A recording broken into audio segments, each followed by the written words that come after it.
After a few months, you both returned to Seoul, and the city felt unfamiliar yet welcoming at the same time. Your company, which you had built from the ground up with sleepless nights and endless sacrifices, was standing stronger than ever. Your manager, who was also your best friend, had handled everything in your absence with remarkable dedication. The moment you stepped back into your cabin, the familiar scent of success and responsibility wrapped around you. Jungkook followed you quietly, carrying file, still adjusting to the fact that he was no longer just your partner but officially your assistant. You took your seat behind the large glass desk, scanning reports while Jungkook stood beside you, slightly nervous but trying not to show it. You smiled softly and said, "You did well while I was gone," you said, referring to your manager. He chuckled lightly and replied, I mostly just followed instructions and tried not to mess things up," making you shake your head as you told him he was underestimating himself again. Again, 4 months passed in a blur of meeting, late night work, shared lunches, and stolen smiles across conference tables. Then, one afternoon, without any warning, the calm atmosphere of your office shattered when the doors barged open. Your parents walked in, your father's face dark with fury and disbelief. Jungkook was seated across from you, reviewing documents, and immediately stood up in shock. Your father's voice thundered through the room as he demanded, "Is it true?" You leaned back in your chair, unflinching, and calmly asked, "Is what true?" Your mother looked at you with disappointment while your father snapped, "That you made him the CEO? That you named your penthouse after him?" Jungkook's head snapped towards you, his eyes widening. What are you talking about?" he whispered, stunned. You stood up slowly, meeting your father's gaze head on, and said firmly, "Yes, I did. This is my company. I earned it. I built it. And I will decide who deserves the what." Your father's anger escalated as he slammed his hand on your desk, shouting that you had lost your mind, that you were throwing away everything for a man who had nothing. Jungkook tried to intervene, his voice shaky as he said, "Sir, I didn't even know about this. I never asked for." But you cut him off gently, turning towards him with a soft smile before facing your father again. "This is my wedding gift to him," you said without hesitation. "We are getting married in a month." The room fell silent for a second before your father let out a bitter laugh. "You will regret this for the rest of your life," he said coldly, pointing at you. "Mark my words." Without another glance, your parents turned and walked out, the doors closing behind them with a heavy finality. The moment they left, the strength you had been holding on to loosened just a little. Jungkook looked at you, still in disbelief, running a hand through his hair as he said, This is too much, Ryan. I don't even have experience to be a CEO. I'm not ready for something like this." You stepped closer to him, placing your hands on his chest, and replied softly but confidently, "You don't have to be perfect right now. You will learn. Until then, you can work like this by my side." He sighed, his shoulders relaxing slightly, and said with a small smile, "After marriage, I'll keep working, gain experience slowly, and then you and I will take a long vacation." He raised an eyebrow playfully, and he continued, his voice lighter now, "And you will take care of our future kids while I learn how to be worthy of everything you have given me." You laughed despite everything, the sound easing the heaviness in the room. Jungkook pulled you into his arms without warning, holding you tightly as if grounding himself. He rested his forehead against yours and confessed softly, "I love you. I promise I'll never make you regret choosing me." Your arms wrapped around him instinctively, your heart full yet fragile, believing, at least in that moment, the love was enough to conquer everything.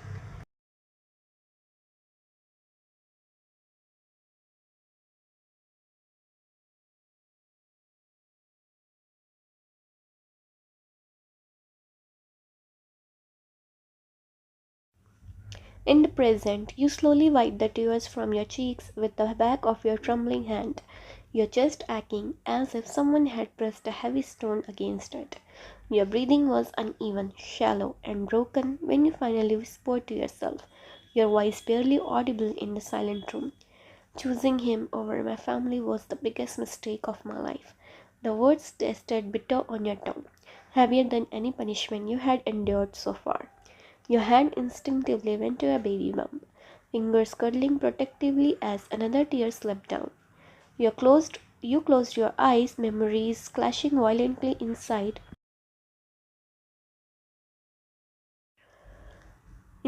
your head. Love, sacrifice, betrayal, all blending into one unbearable regret. The door creaked open gently, and Hari stepped inside carrying a small plate of food. Her eyes softened the moment she saw your condition. She walked towards you slowly and sat beside you, placing the plate in front of you. "You haven't eaten properly since evening," she said carefully, trying not to sound commanding. You shook your head weakly and replied, "I'm not hungry, Hari. I don't feel like eating anything." Hari sighed deeply, her own eyes glistening as she picked up a spoon and brought it closer to your lips. "You may not feel hungry, but the baby needs food," she said firmly yet lovingly. "Please, at least for the child." Your lips trembled as at her word, and after a moment of hesitation, you nodded faintly. As you forced yourself to take a few bites, tears continued to fall into your lap, your body shaking with silent sobs. After a while, you pushed the plate away and whispered, "I can't stay here anymore." Harry looked at you sharply, alarm flashing across her face. "What do you mean?" she asked. You swallowed hard and said in a broken voice, "I will leave tomorrow." Harry immediately held your hands, panic and concern lacing her tone. "Leave? Where will you go in this condition?" You looked up at her slowly, your eyes filled with pain yet determination. "I will go to my family," you replied. Harry froze. "Your family?" she repeated softly. You nodded, your voice cracking as you continued. "I will beg them. After 8 years, I will beg them to forgive me. I will accept whatever punishment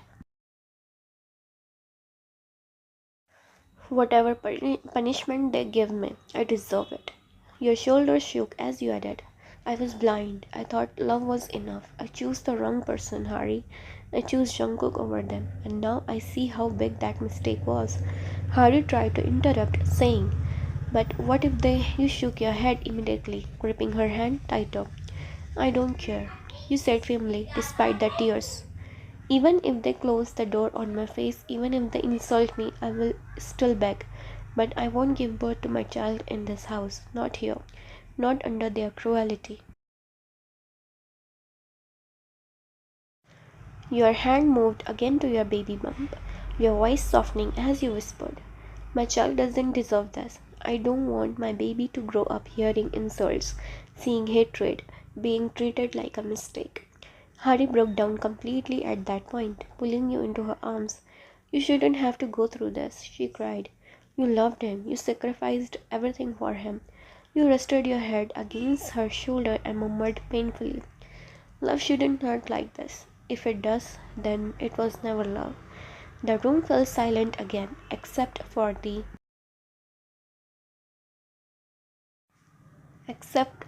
sound of your muffled sobs, the weight of your decision settling heavily on your heart. And in that silence, you knew, no matter how hard it would be, you had to leave for yourself and for the life growing inside you.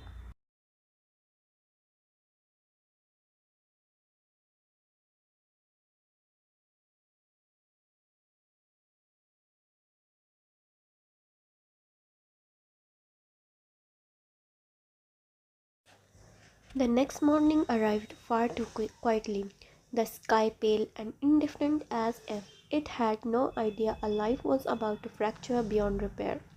You stepped out of the house with slow, deliberate movements, a small bag clutched tightly in your hand, the fabric biting into your trembling fingers. Inside that bag was all you had allowed yourself to take: some documents, a few clothes, and the fragile courage you had forced yourself to gather overnight.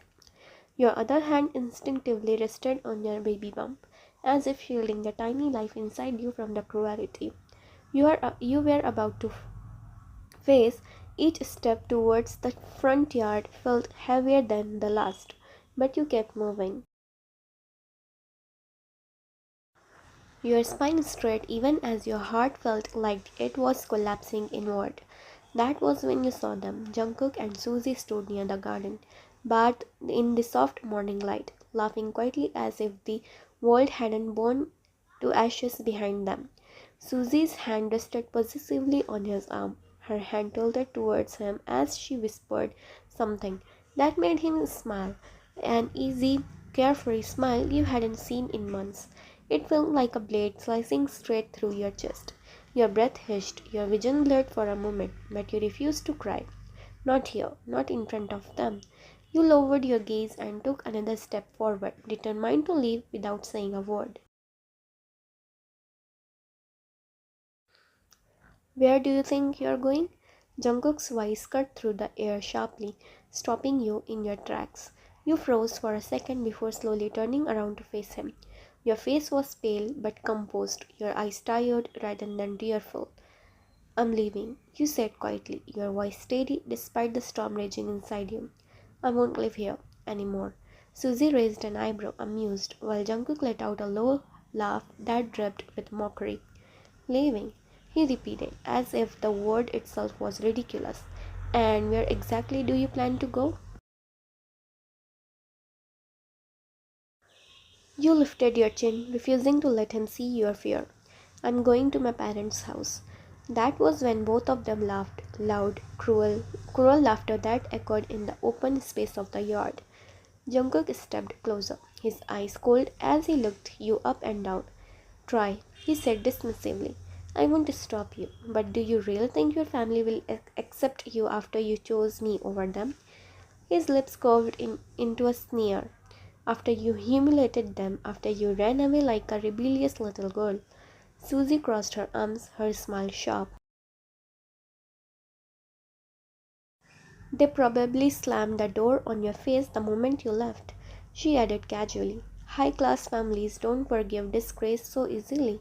Jungkook continued mercilessly, his words striking exactly where it hurt most. You threw away everything for me, your family, your status, your pride, and now look at you. His gaze flicked to your baby bump with unmistakable contempt. Pregnant, alone, and helpless. You have no money, no home, no one. Your heart pounded violently, but you refused to let your tears fall. You clenched your fist instead.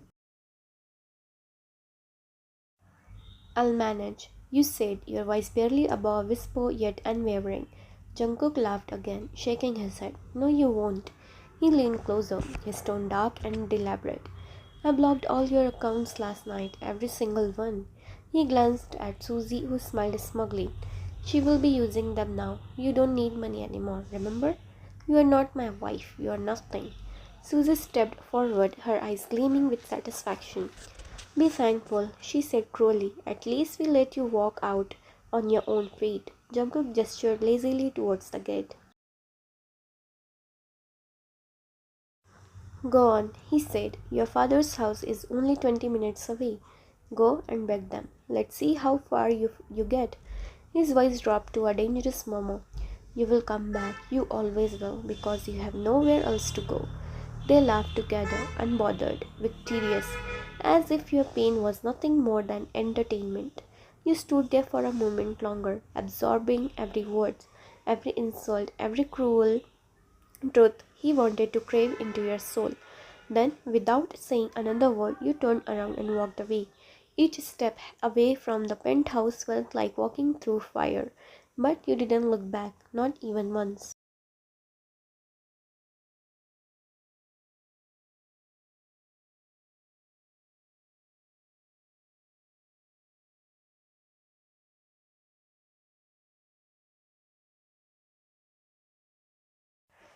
You walked slowly towards the towering gates of your politician father's house, each step heavier than the last. Your feet ached, your body exhausted, but nothing compared to the tight, suffocating pain in your chest. One hand clutched the small bag you carried, the other protectively held your baby bump. as if reminding yourself that you were not completely alone. The grand mansion stood exactly as it had 8 years ago, unchanged, unshaken, proud, while you felt like a stranger standing before it. The moment you reached the gate, two guards stepped forward instinctively, their expressions shifting from professional alertness to pure shock the second they recognized you. "Ma'am," one of them said hesitantly, his eyes widening as they scanned your face, then dropping to your visible pregnant form. "Is it really you?" You nodded weakly, swallowing the lump in your throat. "Yes," you said softly, "it's me." The second guard exchanged a glance with the first, clearly uncomfortable. "Ma'am, you shouldn't be here," he said carefully. "Your father, he made it very clear years ago. He doesn't want—" He stopped himself, lowering his voice. "He won't allow you inside." Your heart clenched painfully at his words, but you didn't turn away. Instead, you took a shaky step forward, your voice breaking despite your efforts to stay composed. "Please," you said, almost whispering, "I know I don't deserve it. I know I hurt him, but I have nowhere else to go." Your hand tightened over your baby bump. "I'm carrying his grandchild. Please, just let him know I'm here." The guards looked torn. One of them sighed deeply, rubbing the back of his neck. "Ma'am, you don't understand how angry he was when you left," he said. "He ordered us never to let you step inside this house again. If we disobey, I'll take full responsibility." You interrupted desperately. "Punish me, throw me out yourself if he say no. But please don't send me away without even letting him know I came." Your voice cracked, tears finally spilling despite your resolve. "I'm begging you." Silence stretched painfully between the three of you. The first guard looked at your trembling hands, your tear-stained face, then at your swollen belly. His expression softened. "Wait here," he finally said quietly. "I'll inform sir. I can't promise anything." You nodded repeatedly, your legs almost giving out as you stepped back near the gate. Minutes felt like hours as you stood there, your mind racing with fear. What if he refused? What if he shut the door on you the same way Jungkook had shattered your life? You wrapped your arms around yourself, trying to hold together what little strength you had left. The guard returned after what felt like an eternity. His face was unreadable. "Sir," said he, paused, watching your reaction closely. "You may enter." Your breath hissed sharply. He said, "I can come in?" You asked, disbelief and hope colliding painfully inside your chest.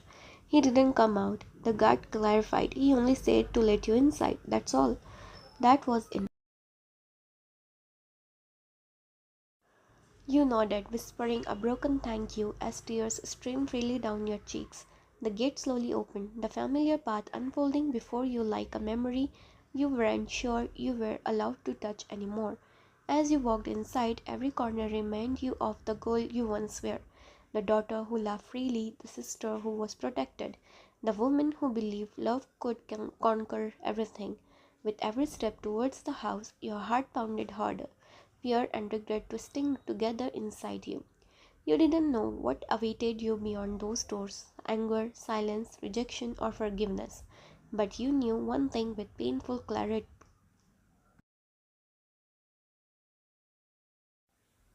This was the last place left where you could still hope to protect your unborn child, even if it meant facing the consequences of the choice that had destroyed your life.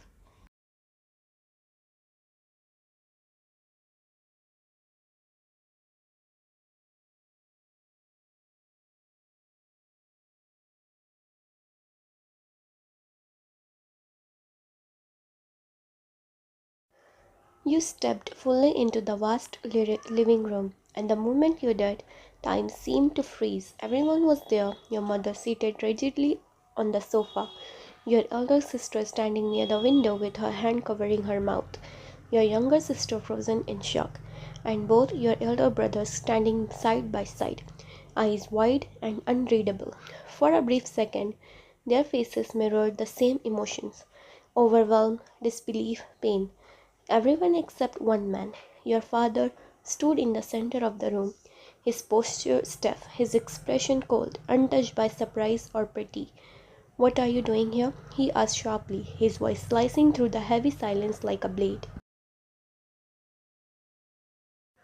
The sound of his voice was enough to break you. Your knees weakened, your body trembling as tears spilled uncontrollably down your face.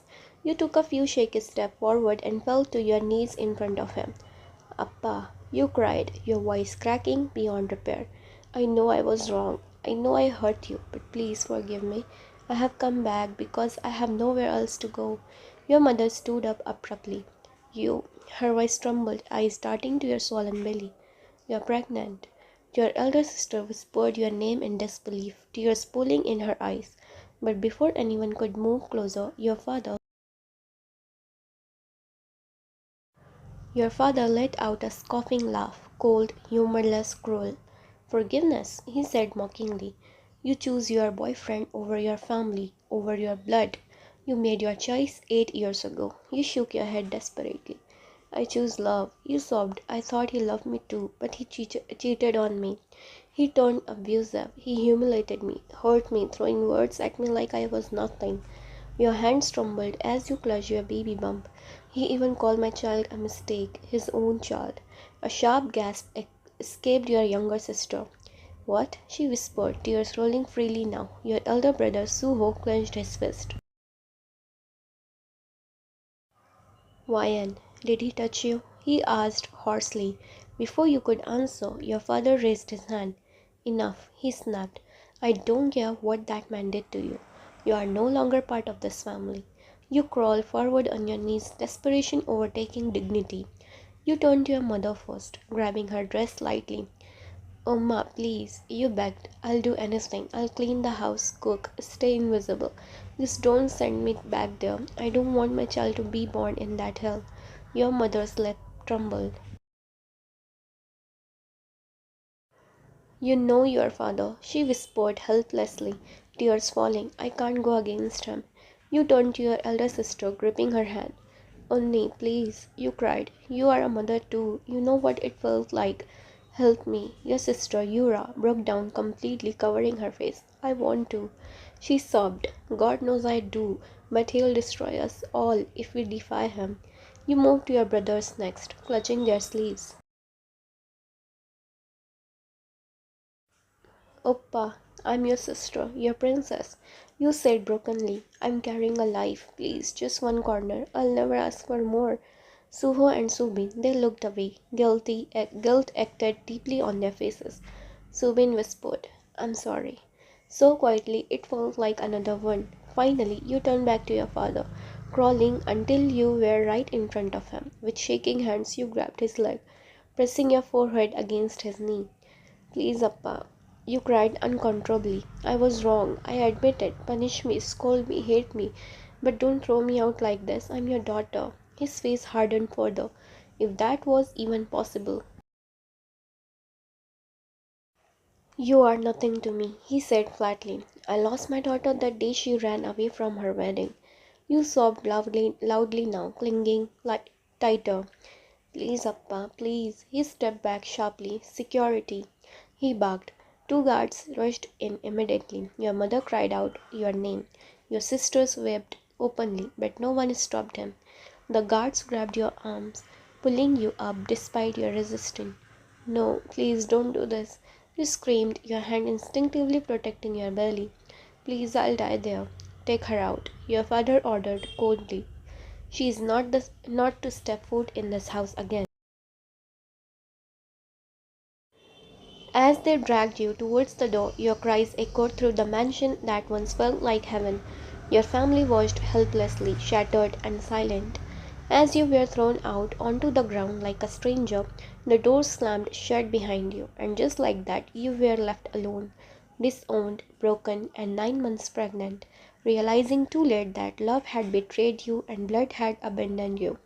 You had no options left, no money, no home, no food, no protection. With your body aching, your heart hollow, and your unborn child pressing heavily inside you, you returned to the very hell you had sworn never to step into again.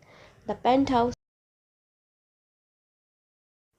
Once yours, once filled with warmth and promise, now felt hostile, like it rejected your presence the moment you crossed the threshold.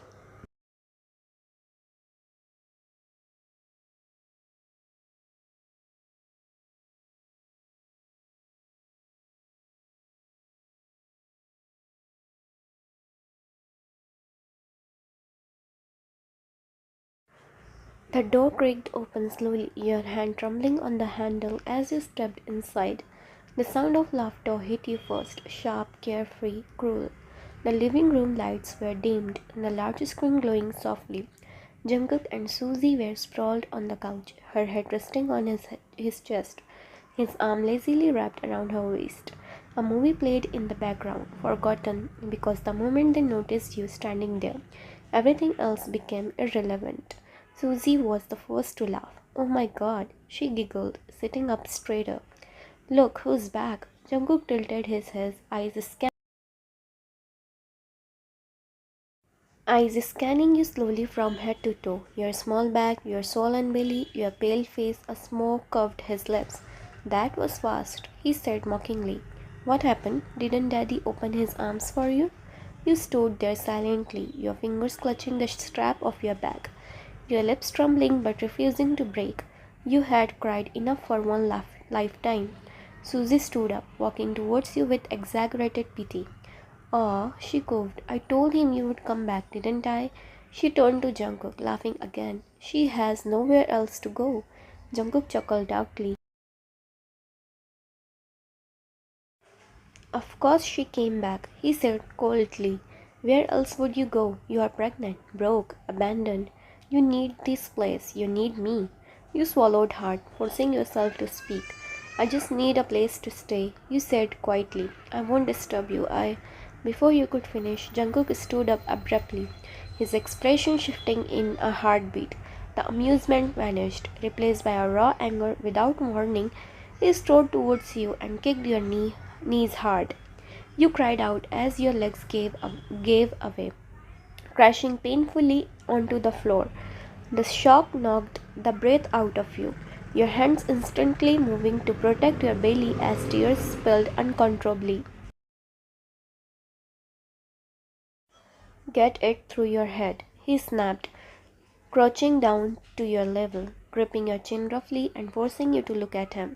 "You're not a guest here." Susie crossed her arms, watching with satisfaction. "From tomorrow," Jungkook continued coldly, "you will be treated like a maid in this house. You will clean, you will cook, you will serve us. And don't think for a second that pregnancy will save you." You shook your head weakly. "Please, how could you, Jungkook? I'm carrying your child." He laughed cruelly. "I don't care," he said flatly. "You should have thought about that before leaving, before begging your family, before humiliating me." Susie crouched beside him, her smile venomous. "At least we are kind enough to let you stay," she added mockingly. "Food and a roof, that's more than you deserve, right?" You sobbed silently, your tears soaking the floor as your shoulders shook. You didn't fight back, you didn't argue. There was nothing left to defend.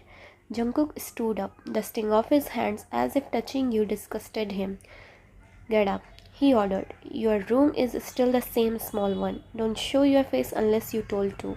He turned back towards the couch, wrapping an arm around Susie again as if nothing had happened. The movie resumed. Their laughter followed you like poison as you slowly struggled to your feet, every step heavy, every breath painful. You walked away silently, knowing you had returned not to a home, but to a prison where love had turned into cruelty, and survival was the only thing left keeping you standing.